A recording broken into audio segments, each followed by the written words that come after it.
बाप्पाच्या आगमनाची आता तयारी केली पाहिजे. आता हळूहळू त्याचीच तयारी चालू आहे. मी आज सकाळी सकाळी केस धुतले आहेत. हेअरफॉल खूप होत आहेत, खूप गळत आहेत आणि केस तुटत आहेत सुद्धा. काय करावं सुचत नाही. हे बघा किती केस आहेत. जवळजवळ माझी मूठ गच्च भरली एवढे झालेत. लांबलचक केस आणि त्यामध्येही असा गळतीपणा, वैताग आलाय. त्यासोबत पिरियडसुद्धा 15 दिवसाला चालू. त्याच्यामुळं काय टेन्शन, बापरे.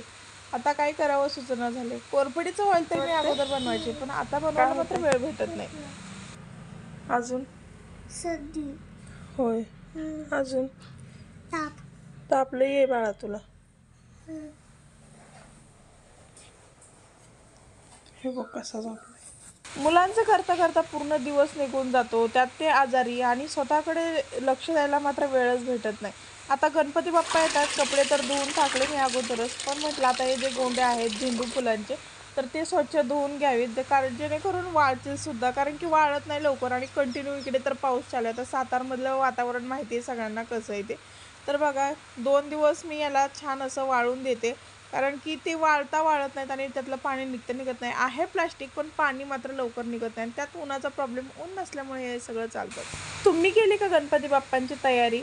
आता बघा आम्हाला आहे ना छान असं डेकोरेशन प्लॅनिंग करतो, पण छोटंसं रूम आहे, कसं ॲडजस्ट करायचं त्याचं जरा जास्तच टेन्शन आहे. घरात छोटं बाळ आहे आणि त्याला बघूनच त्याच्याप्रमाणेच छोटंसं असं डेकोरेशन करण्याचा प्लॅन आहे. सो आम्ही करण्याचा प्रयत्न करतोय.